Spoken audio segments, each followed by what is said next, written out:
Alors que les vagues de chaleur se multiplient, l'été est un défi pour ceux qui vivent dans la rue. En pleine matinée, le soleil tape déjà fort sur les pavés. Tom cherche un peu d'ombre. À 27 ans, il a déjà connu de nombreux étés sans abri. Il fait une chaleur de fou. Moi, j'arrive pas à vivre comme ça, sous la chaleur. Il va faire mieux qu'il fasse frais, tout ça. Là.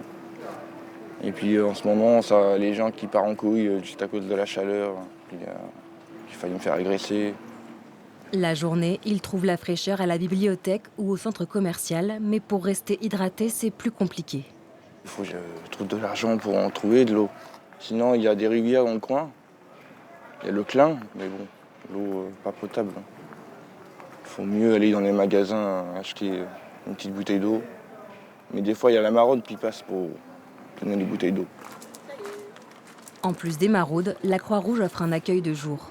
Dans cet espace climatisé, les personnes dans le besoin peuvent trouver des boissons fraîches à volonté, des collations et de quoi prendre une douche ou laver leur linge.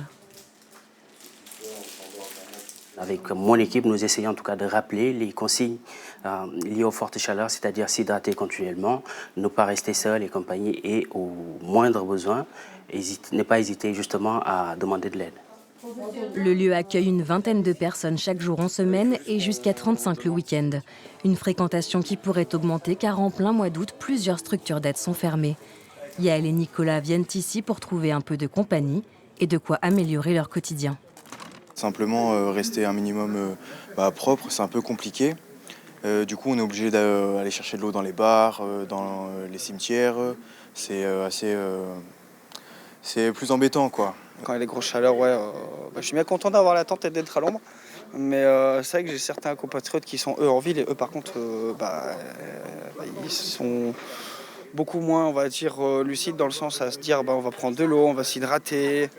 Ce soir, les deux amis dormiront de nouveau sous leur toile de tente. Dans les différents quartiers de Poitiers, les personnes sans abri vont affronter des températures dépassant les 30 degrés jusqu'à lundi prochain au moins.